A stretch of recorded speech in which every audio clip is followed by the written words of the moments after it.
ఎన్నికల ప్రచారం నిర్వహిస్తున్న బీసీ సంక్షేమ సంఘం జాతీయ అధ్యక్షులు ఎంపీ ఆర్ కృష్ణయ్యపై దాడిని జాతీయ ఉపాధ్యక్షులు గుజ్జ సత్యం ఖండించారు. దీనిపై కాచిగూడలో సమావేశమయ్యారు.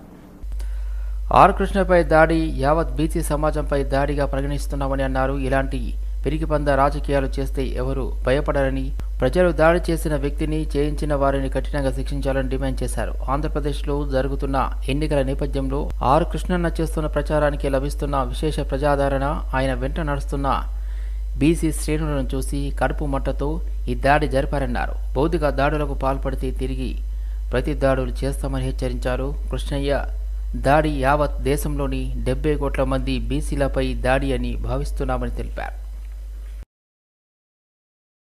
ఎన్నికల నేపథ్యంలో నిన్న సాయంత్రం శ్రీకాళహస్తి నియోజకవర్గంలో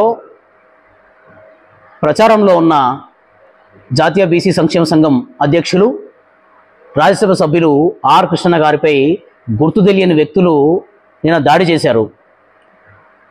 ఈ దాడిని జాతీయ బీసీ సంక్షేమ సంఘం చాలా తీవ్రంగా ఖండిస్తోంది.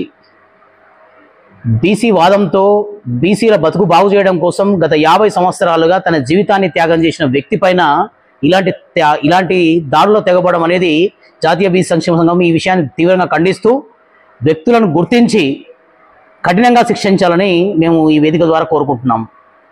అలాగే ప్రజాస్వామ్యంలో ఎప్పుడైనా ఎక్కడైనా నోటి ద్వారా ఓటు ద్వారా మాత్రమే మాట్లాడుకోవాలి, కానీ మనం రాతి యుగంలో ఉన్నట్టుగా ఈ రాళ్ల దాడి చేయడం అనేది చాలా పాశవికమైన చర్య. మేము ఈ విషయంలో ఇలాగే ఇక ముందుకు ఎప్పుడైనా కొనసాగితే ప్రతి దాడిలో కూడా తెగబడతామని చెప్పేసి ఈ వేదిక ద్వారా హెచ్చరిస్తున్నాను. బీసీ ముసుగులో ఎన్నికల కోసం వస్తున్న బీజేపీకి బుద్ధి చెప్పి బీసీల